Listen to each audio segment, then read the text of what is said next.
apa yang kami lakukan hari ini itu menjadi kesukaan hati Tuhan. Sebab hanya Engkau Tuhan yang layak untuk dipuji. Engkau Tuhan yang mulia. Engkau Tuhan yang kudus pada setiap kali. Terima kasih dalam nama Yesus. Haleluya. Amin. Oh mulianya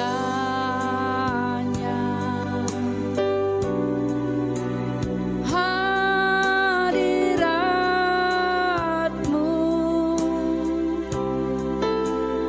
kami bait-Mu memuja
Haleluya, shalom Bapak Ibu Saudara.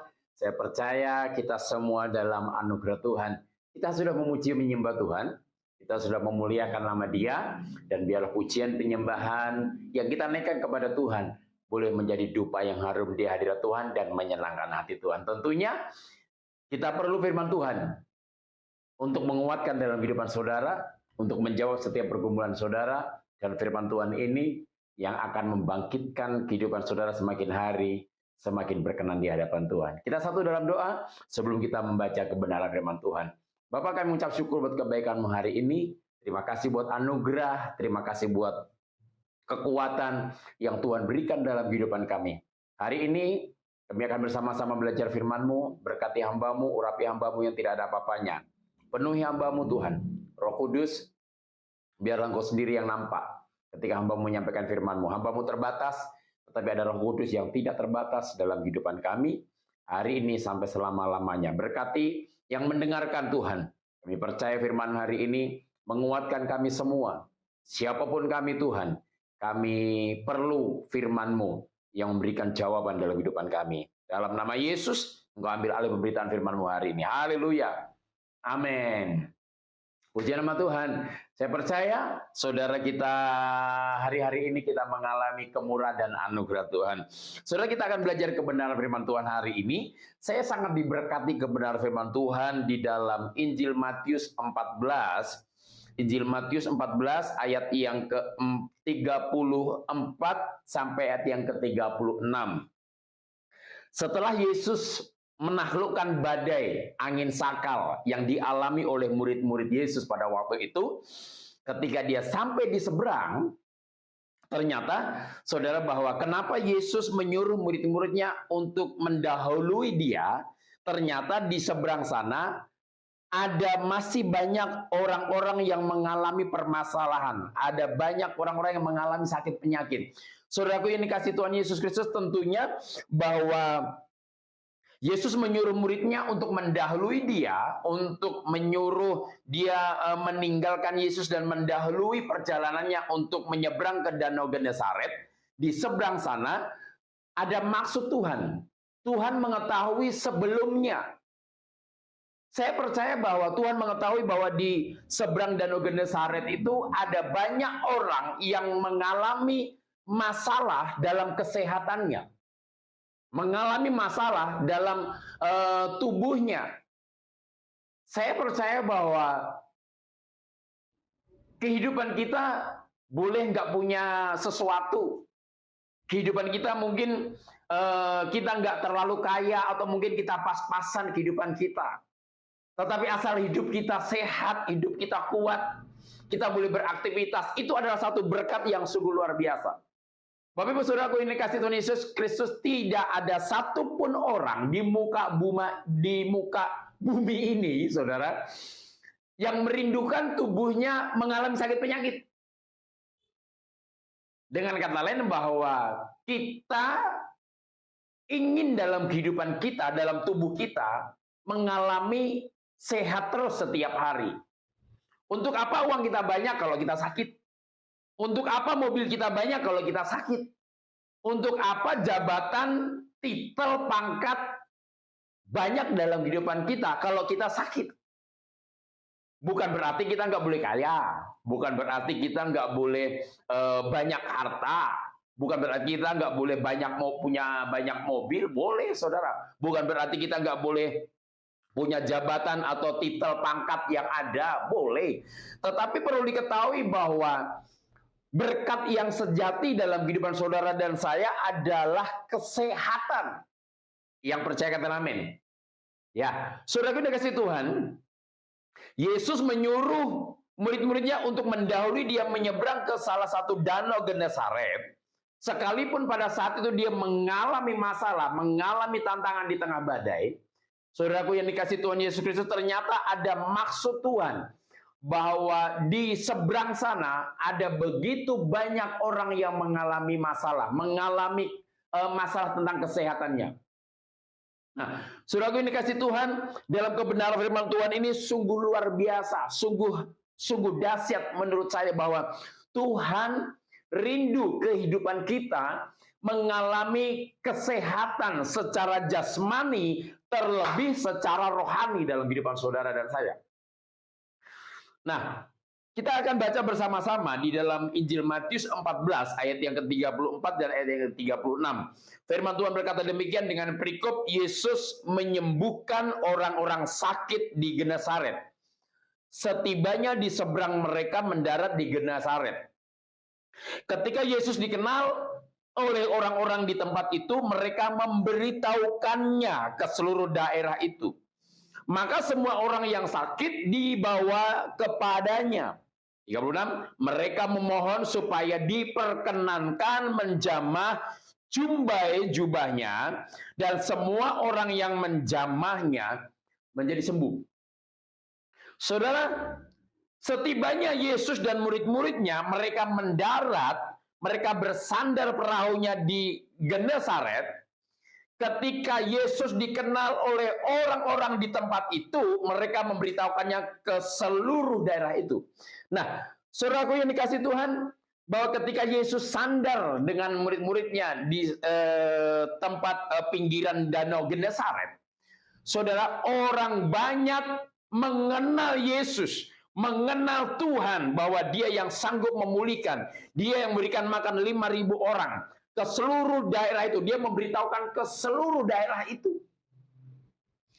Maka semua orang yang sakit dibawa kepadanya. Nah, Bapak Ibu Saudaraku yang dikasihi Tuhan Yesus Kristus, semua orang ini tidak dibatasi, tidak dipilih-pilih. Semua orang yang sakit, tua, muda, laki-laki, perempuan, mungkin dia orang yang kaya, mungkin dia orang yang miskin, orang yang berada, orang yang tidak punya, bahkan mungkin orang yang punya jabatan, punya titel, punya pangkat, bahkan mungkin ada salah satu tokoh agama di sana yang mengalami sakit penyakit juga, kita tidak tahu. Tetapi karena di sana berkata bahwa seluruh daerah itu mereka memberitahukannya, maka semua orang yang sakit dibawa kepadanya. Kita tidak tahu sakit apa yang mereka alami. Di sini tidak tertulis. Mungkin ada yang sakit parah, mungkin ada yang sakit sedang-sedang, mungkin ada yang sakit lumpuh, ada yang sakit kanker tulang, ada yang sakit kusta, ada yang sakit gatal-gatal, ada yang sakit tumor, mungkin ada yang sakit mata, buta, tuli, bahkan tidak bisa bicara, bahkan mungkin ada yang kerasukan setan, keterikatan kuasa kegelapan. Kenapa saya bilang mungkin ada yang terikat oleh kuasa kegelapan? Mungkin kutub turunan terjadi atas orang-orang yang sakit itu yang dibawa kepada Yesus. Saudara ini kasih Tuhan, semua orang yang sakit dibawa kepadanya. Nah, saudara, bahwa ketika Yesus dikenal oleh orang-orang di tempat itu, mereka memberitahukannya ke seluruh daerah itu.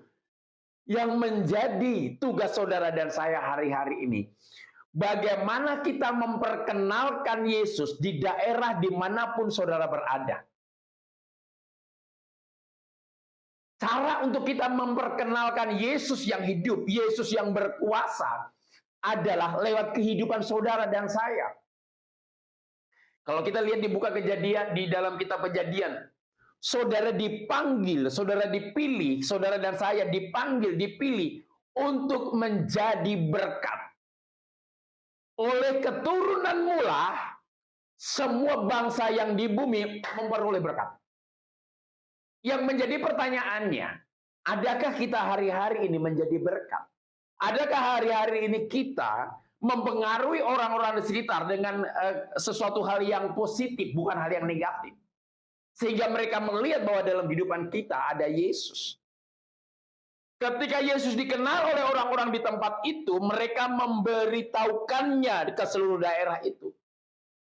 Seharusnya saudara dan saya, kita memperkenalkan Yesus dimanapun saudara berada. Lewat apa? Lewat kuasa yang Tuhan berikan kepada saudara dan saya. Ada firman Tuhan lain berkata, kuasa telah kuberikan kepadamu, kamu telah menerimanya. Ini kuasa Tuhan yang diberikan kepada manusia, tidak pilih-pilih. Kalau kamu orang kaya, baru aku berikan kuasa. Kalau kamu sekolah Alkitab, baru aku berikan kuasa. Kalau kamu punya, kamu seorang pendeta, aku berikan kuasa. Tidak. Kuasa aku berikan kepadamu. Seluruh setiap orang yang percaya, orang yang sungguh-sungguh, orang yang hidup benar. Kuasa Tuhan itu mengalir dalam kehidupan orang tersebut. Saudara mau anak muda, remaja, orang tua, kalau hidup kita benar, banyak bersekutu intim dengan Tuhan, saya percaya kuasa Tuhan, roh Tuhan mengalir dalam hidupannya, sehingga orang lain melihat bahwa dalam diri kita ada Yesus. Orang lain mengenal bahwa Yesus itu adalah Yesus yang hidup, yang sanggup menyembuhkan, sanggup memulihkan, seperti yang dialami oleh orang-orang di Danau Genesaret tersebut, saudara. Sehingga orang-orang itu memberitahukannya dari mulut ke mulut, oh, bahwa Yesus itu punya kuasa, Yesus itu hidup, Yesus itu yang sanggup menyembuhkan orang yang sakit. Sehingga orang yang sakit pun, orang yang mengalami kelemahan tubuh, dibawa kepada Yesus. Untuk apa? Untuk mereka memohon supaya diperkenankan menjamah jubah-jubahnya. Saudara ini kasih Tuhan, mereka memohon, mereka meminta supaya diperkenankan, dengan kata lain diizinkan untuk menjamah jubah Tuhan. Saudara, dia kasih Tuhan Yesus Kristus. Tuhan yang kita sembah, dia tidak memilih-milih. Oh, kamu boleh menjamah jubahku karena kamu orang kaya. Kamu ini keturunan raja. Kamu keturunan raja. Kamu boleh menjamah jubahku supaya kamu sembuh. Oh, kalau kamu nggak usah, kamu orang biasa, kamu nggak level. Tidak, saudara. Mereka semua memohon. Jadi kalau kita melayani seseorang, kita mendoakan seseorang, jangan pilih-pilih. Kalau Tuhan sudah berikan kuasa kepada kita, kuasa itu kita harus impartasikan kepada orang yang membutuhkannya. Dia mungkin orang yang percaya kepada Kristus, maupun orang yang belum percaya kepada Kristus. Kalau dia minta untuk kita mendoakan dia, kita doakan dengan percaya sepenuhnya. Yesus punya kuasa dan Yesus menyembuhkannya. Mereka memohon supaya diperkenankan, diizinkan untuk menjamah jubah-jubahnya. Kalau bahasa Ibraninya, kata dari menjamah ini adalah masuk. Saya percaya setiap kita boleh masuk dalam hadirat Tuhan, boleh masuk dalam kemuliaannya ketika kita merindukan sesuatu hadirat Tuhan, kita merindukan jamahannya, kita boleh masuk dalam hadirat Tuhan, kita boleh masuk dalam firman-Nya. Tuhan tidak pernah melarang orang yang masuk dalam hadirat Tuhan. Karena memang kerinduan Yesus supaya hidup kita senantiasa berada di dalam hadirat Tuhan. Karena Yesus memang merindukan supaya kehidupan kita berada di dalam lingkup akan Tuhan Yesus Kristus. Saya percaya setiap saudara dan saya, kalau kita masuk dalam hadirat Tuhan, mungkin secara jasmani kita sehat. Mungkin secara tubuh kita nggak ada masalah. Tetapi jiwa kita mengalami tekanan. Jiwa kita mengalami sakit. Karena ada banyak masalah dalam kehidupan kita. Masalah ekonomi, masalah istri, masalah anak, masalah suami. Jiwa kita sakit. Sehingga kita memerlukan supaya jiwa kita sembuh, jiwa kita sehat. Kita perlu masuk dalam hadirat Tuhan yang menyegarkan kehidupan kita. Saudara, kalau di dalam kebenaran firman Tuhan, di dalam Matius 9, ayat yang ke-20 dan sampai ayat yang ke-22. Saya akan membacakan Matius 9 ayat ke-20 dan sampai ayat ke-22. Pada waktu itu, seorang perempuan yang sudah 12 tahun lamanya menderita pendarahan maju mendekati Yesus dari belakang dan menjamah jubahnya. Karena katanya dalam hatinya Asal ku jamah saja jubahnya, aku akan sembuh. Tetapi Yesus berpaling dan memandang dia serta berkata, teguhkanlah hatimu, hai anakku, imanmu telah menyelamatkan engkau. Maka sejak saat itu sembuhlah perempuan itu. Saudaraku yang dikasihi Tuhan Yesus Kristus, sangat luar biasa. Ada seorang perempuan pendarahan yang selama 12 tahun dia mendekati Yesus dari belakang dan menjamah jubahnya. Karena dalam hatinya perempuan yang sakit pendarahan selama 12 tahun ini, nah, saudara ini kasih Tuhan Yesus Kristus, bahwa orang yang sakit pendarahan 12 tahun ini adalah perempuan yang dia mengalami satu depresi. Dia bukan hanya secara tubuh dia mengalami sakit, tetapi jiwanya pun dia sakit. Kenapa? Pasti diolok-olok, dia pasti dianiaya, pasti dia diejek, dia dikucilkan. Bapak Ibu Saudaraku ini kasih Tuhan Yesus Kristus. Kenapa? Karena najis, sakit pendarahan. Tetapi dalam hatinya, asalku jamah saja jubahnya, aku akan sembuh.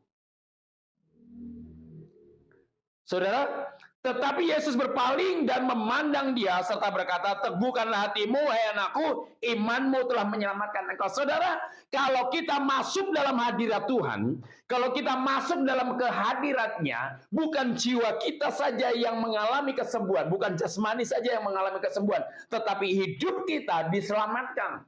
Dia punya iman yang sungguh luar biasa. Imannya dia bangun. Dia berkata, asal aku jamah sentuh jubahnya saja, aku percaya bahwa aku sudah sembuh. Tetapi ternyata bukan hanya kesembuhan saja yang ia terima, tetapi keselamatan dalam kehidupannya. Oh, haleluya, luar biasa. Saya percaya kalau saudara masuk dalam hadirat Tuhan, saudara mengalami pemulihan yang sungguh luar biasa. Saya percaya bahwa hadiratnya itu memulihkan, hadiratnya itu menyembuhkan, hadiratnya itu menguatkan dalam kehidupan kita. Karena ada lagu pujian dia berkata begini, Kaulah Tuhan penyembuhku, Kau sembuhkan sakitku. Saudaraku yang dikasihi Tuhan Yesus Kristus, mari hari-hari ini jaga kehidupan kita untuk senantiasa masuk dalam hadirat Tuhan. Kita boleh berolahraga, harus kita jaga kesehatan kita. Tetapi ingat baik, kita tidak cukup hanya untuk menjaga kesehatan. Terlebih rohani kita pun kita jaga. Kalau kita sehat jasmani, kita sehat materi, kita sehat jiwa kita, dan kita sehat rohani kita. Wah, itu luar biasa. Maka orang lain akan melihat dalam diri saudara ada Yesus, dan orang lain akan mengenal bahwa dalam diri saudara dan saya ada Yesus, dan mereka memberitakan bahwa kehidupan orang yang percaya kepada Kristus mengalami pemulihan dan mengalami keberkatan. Oh, haleluya. Ini renungan firman Tuhan hari ini. Saya berdoa dalam nama Yesus, biar kehidupan saudara mengalami pemulihan yang sungguh luar biasa. Mari kita satu di dalam doa. Bapa, kami mengucap syukur buat kebaikan-Mu hari ini. Terima kasih buat anugerah, terima kasih buat kemurahan Tuhan. Hari ini hamba-Mu selesai menyampaikan isi hati-Mu. Bawa hidup kami Tuhan untuk senantiasa masuk dalam hadirat-Mu. Kehidupan kami masuk dalam otoritas-Mu Bapa. Kehidupan kami masuk dalam kebenaran firman-Mu. Menjadi pelaku firman-Mu Bapa. Dan biarlah Tuhan hidup kami mengalami pemulihan setiap hari. Roh Kudus, pimpin kami saat hari ini. Hamba berdoa bagi setiap umat-Mu Tuhan yang mengalami sakit penyakit Tuhan. Kami tidak tahu apapun yang menjadi sakit penyakit yang mereka alami hari ini. Tetapi aku berdoa dalam nama Yesus Kristus, kalau Tuhan menyembuhkan semua orang yang sakit di Genesaret, aku percaya dalam nama Yesus setiap orang yang mendengarkan program ini, yang mendengarkan video ini, aku berdoa dalam nama Yesus, engkau disembuhkan oleh Tuhan Yesus. Masuklah hatimu di area Yesus Kristus Tuhan. Biarlah engkau masuk dalam hadiratnya. Biarlah engkau mengenal Yesus Kristus Tuhan sebagai Tuhan dan Juru Selamat. Aku berdoa dalam nama Yesus, siapapun engkau, sakit penyakit apapun yang engkau alami hari ini, sembuh dalam nama Tuhan Yesus Kristus. Terima kasih Bapak. Aku berdoa buat bangsa dan negara. Tuhan tutup bungkus bangsa dan negara kami, bangsa Indonesia. Berkati para pemimpin bangsa Indonesia, mulai dari pusat tertinggi sampai yang terendah. Keamanan bangsa Indonesia, perekonomian bangsa Indonesia, bahkan semua orang-orang yang ada di bangsa Indonesia, Tuhan Yesus memberkati. Nyatakan kuasa-Mu atas bangsa Indonesia Tuhan. Terima kasih, berkati pelayanan online LOB Ministry. Tuhan berkati, biarlah ini menjadi berkat bagi kami semuanya Tuhan. yang menyaksikan. Di dalam nama Tuhan Yesus, biarlah berkat Abraham, Ishak, dan Yakub, penyertaan daripada Tuhan Yesus, penghiburan dari Roh Kudus, menyertai kita semua mulai hari ini sampai Maranatha. Tuhan Yesus datang yang kedua kali. Yang percaya ditolong diberkati Tuhan. Bersama-sama katakan amin. Selamat hari Minggu. Tuhan Yesus memberkati. Haleluya.